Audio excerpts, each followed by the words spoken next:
Hello friends, मैं हूं doctor नीलम मोक्ष हीलिंग जीरकपुर से। और आज मैं आपको बताने जा रही हूं कि अगर लीवर में प्रॉब्लम होती है या लीवर वीक होता है तो कौन कौन से टेस्ट जो है करवाने चाहिए। एक तो टेस्ट होते हैं लीवर के शेप के लिए, उसके स्ट्रक्चर के लिए, जैसे कि लीवर में सूजन आ गई है, लीवर में एनलार्जमेंट हो गई है, उसमें हिपैटोमेगैली आता है अल्ट्रासाउंड में, या लीवर का साइज जो है वो श्रिंक हो गया है, छोटा हो गया है नॉर्मल से, या फिर उसमें कोई सिस्ट हो गया है, ट्यूमर हो गया है, एब्सेस हो गया है, या फिर गाल ब्लैडर में अगर कोई स्टोन है या गाल ब्लैडर में इन्फेक्शन है।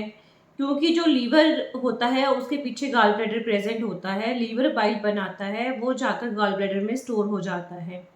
तो लीवर में अगर कोई भी प्रॉब्लम आती है तो उसका जो है असर कहीं ना कहीं गॉल ब्लैडर पे पड़ता है, और गॉल ब्लैडर की कोई भी प्रॉब्लम होती है तो उसका रिलेशन कहीं ना कहीं लीवर से होता है।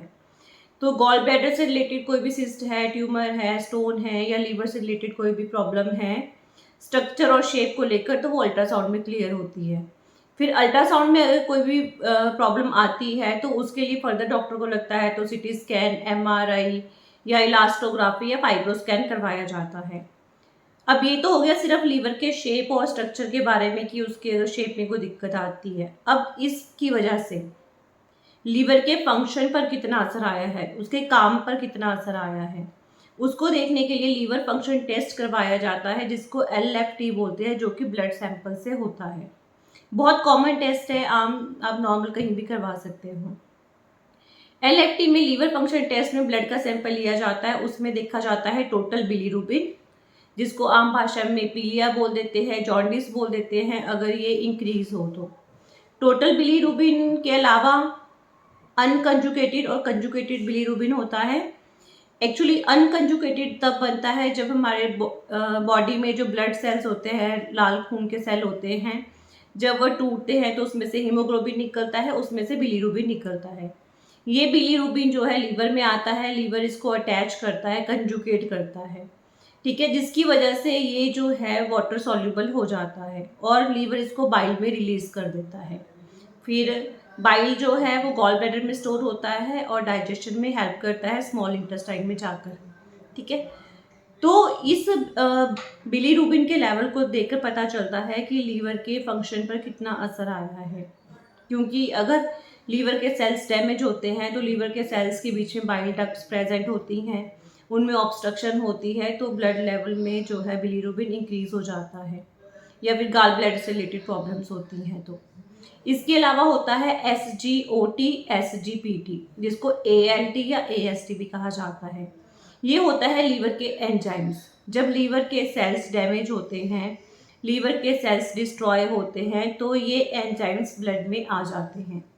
लीवर से रिलेटेड कोई भी प्रॉब्लम हो, चाहे फैटी लीवर हो या हेपेटाइटिस हो, अल्कोहल की वजह से हो, या कोई ड्रग्स आपने ऐसे ली हो जिसका लीवर के ऊपर साइड इफेक्ट आया हो, मतलब उस सब में जो है ये जो एंजाइम्स हैं वो फ्लक्चुएटिंग आते हैं।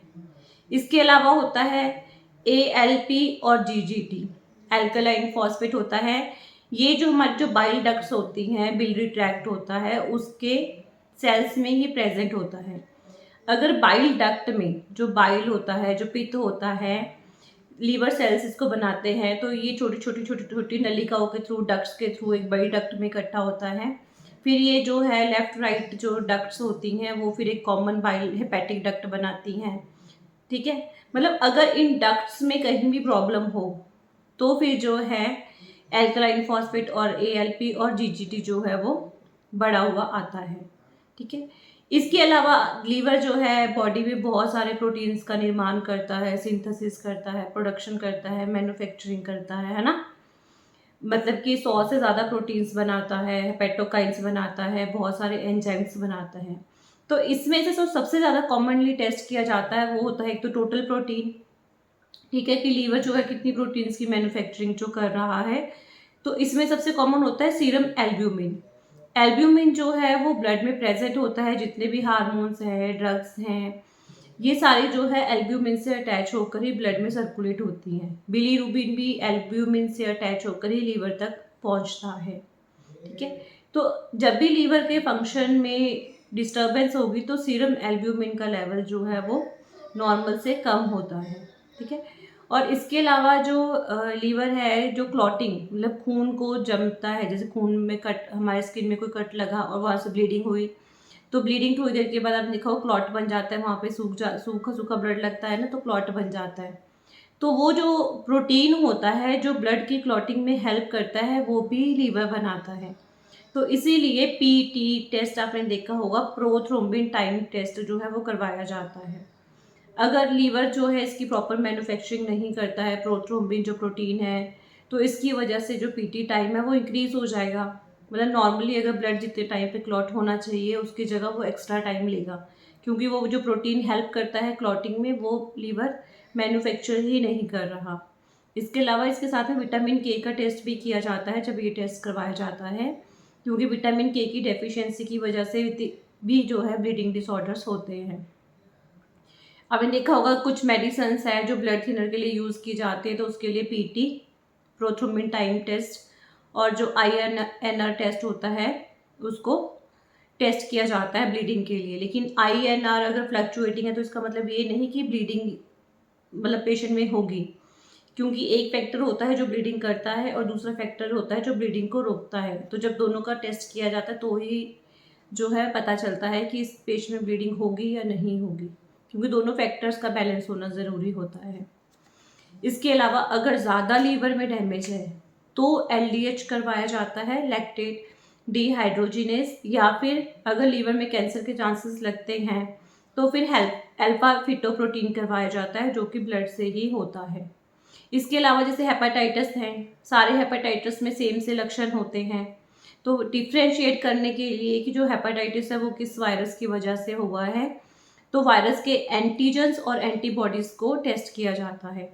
एंटीजेंस मतलब कि जो प्रॉब्लम क्रिएट कर रहे हैं बॉडी में, एंटीबॉडीज़ जो प्रॉब्लम को ठीक कर रहे हैं बॉडी में, तो या तो एंटीजेंस प्रेजेंट होंगे ब्लड में या फिर एंटीबॉडीज़ प्रेजेंट होंगे। तो इनके बिहाफ पर जो है पता चलता है कि कौन सा वायरस जो है वो हेपेटाइटिस क्रिएट कर रहा है। तो हेपेटाइटिस A है, B है, C है, D है, E है। तो सबकी एंटीजेंस अलग अलग होते हैं और बॉडी जो एंटीबॉडीज़ बनाती है वो भी सबकी अलग अलग होती हैं। तो उस पर्टिकुलर वायरस का एंटीजन और एंटीबॉडीज़ टेस्ट किया जाता है। इसके अलावा जैसे आयरन एक्स्ट्रा आयरन जो है लीवर स्टोर करता है, ठीक है, या फिर जैसे विल्सन डिजीज़ में कॉपर का लेवल जो है इंक्रीज होता है, या फिर ऑटो इम्यून डिसऑर्डर्स है तो इम्यूनोग्लोबुलिन्स जो चेक किए जाते हैं, और जैसे विल्सन में सेरुलोप्लाज्मिन चेक किया जाता है, क्रोमेटोसिस में जो आयरन के लेवल जो है वो चेक किए जाते हैं। बाकी प्रॉब्लम टू प्रॉब्लम वेरी करता है फिर वो कि कौन कौन से टेस्ट जो है डॉक्टर आपको रिकमेंड करते हैं। उसके बाद जैसे मान लीजिए कि लीवर में कितना डैमेज है, ठीक है, और फिर जो बाकी जो टेस्ट है वो उसके अकॉर्डिंग ही करवाए जाते हैं जो जो सिम्टम्स आते हैं। अब जैसे पोर्टल हाइपरटेंशन हो गया तो उसमें तो ब्लीडिंग भी होगी, इसोफेजियल वेरिसेस होंगे, गैस्ट्रिक वेरिसेस हो सकते हैं, फिर उसके लिए एंडोस्कोपी की रिक्वायरमेंट हो सकती है। या पोर्टल हाइपरटेंशन हो गया, पोर्टल वेन में ब्लड जो है कंजेशन हो जाती है, इकट्ठा हो जाता है, आगे से ब्लड ब्लॉक हो जाता है, फिर एंजियोग्राफी भी करवा सकते हैं। मतलब फिर आगे जो कंडीशन जैसे साइटस हो गए, पेट में पानी भर गया तो साइटस फ्लूइड की जांच हो गई, प्रोटीन की जांच हो गई। मतलब फिर जो जो प्रॉब्लम्स आती हैं फिर बाकी जो टेस्ट होते हैं वो उसके अकॉर्डिंग फर्दर करवाए जाते हैं। बट बेसिक जो होता है वो तो अल्ट्रासाउंड होता है और LFT होता है। अगर LFT में या अल्ट्रासाउंड में प्रॉब्लम्स आती हैं फिर आगे फर्दर जो है second level, third level, fourth level के टेस्ट होते हैं। बट कॉमनली तो यही है कि अल्ट्रासाउंड है, CT स्कैन है, या फिर फाइब्रो स्कैन है, या फिर इलास्टोग्राफी है। मतलब बेसिक जो टेस्ट है ये होते हैं जो कॉमनली करवाए जाते हैं। फिर भी अगर किसी को कोई लीवर प्रॉब्लम है, कोई जानना चाहता है कि हमारी प्रॉब्लम के अकॉर्डिंग कौन सा टेस्ट करवाना चाहिए, तो आप मुझे कॉल कर सकते हैं या व्हाट्सएप कर सकते हैं। Thank you.